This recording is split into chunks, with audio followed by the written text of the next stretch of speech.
and break. My feelings crash on you like waves. I may have dove too deep into you and me.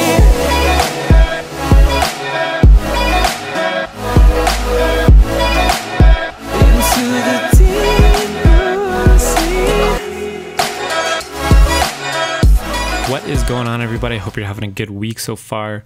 If you saw my write-on text tutorial, I saw a lot of questions in the comment section of how to install fonts because I didn't actually show that in the tutorial. So I'm sorry for that.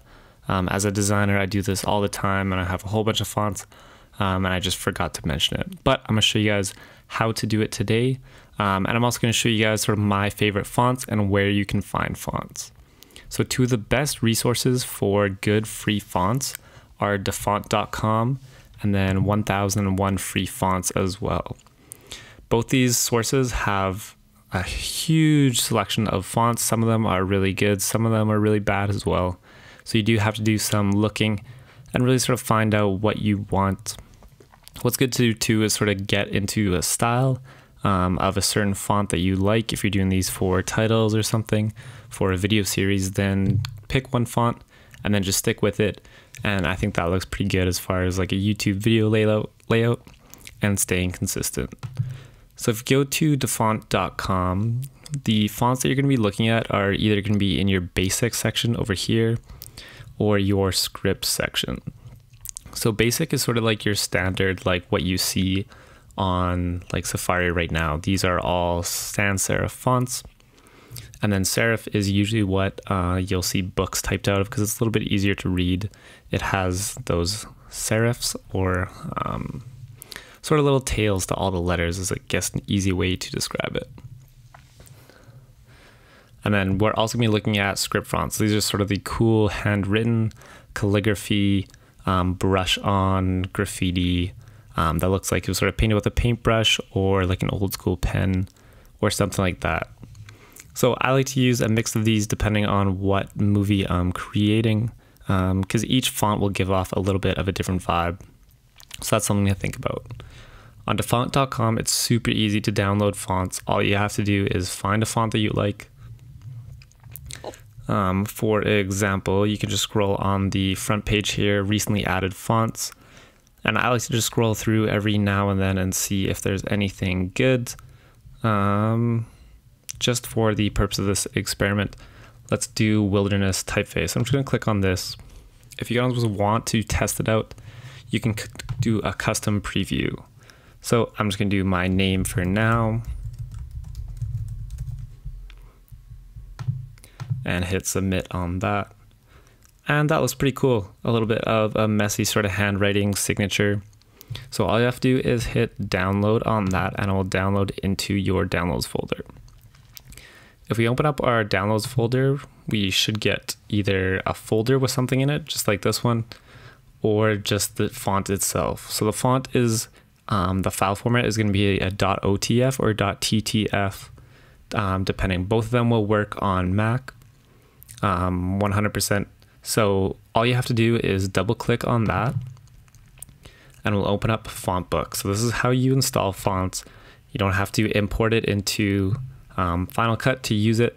You install it into Font Book and then you can use it everywhere on your computer in Microsoft Word or PowerPoint or whatever, or Adobe Creative Suite as well. So just hit install font on that. And once it is done and into Font Book, then you can use it wherever you want. So you could open up Final Cut and the font will be in there for you to use.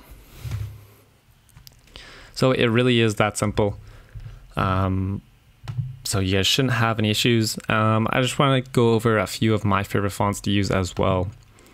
Gloss and Bloom, which is one of the new ones that I found. I think this one looks really good. It's super clean as far as a nice brush script. It's got nice ampersand.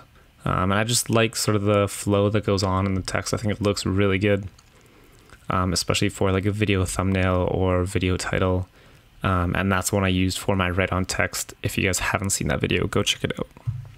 Another one, Surfing Capitals, you can download from defont.com, all for free if you guys are looking into that one.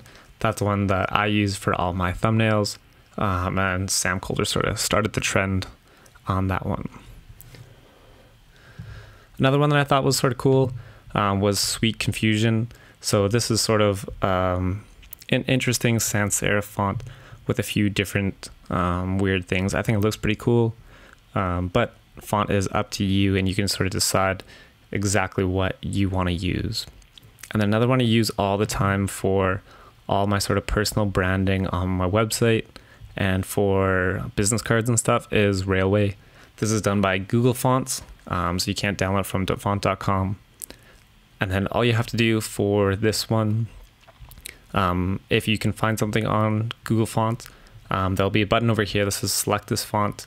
I already have it selected, and then you can jump into here and then just hit this little download icon, and then that will download a folder for you with all those fonts in there. And this one comes with a whole bunch of different versions of it.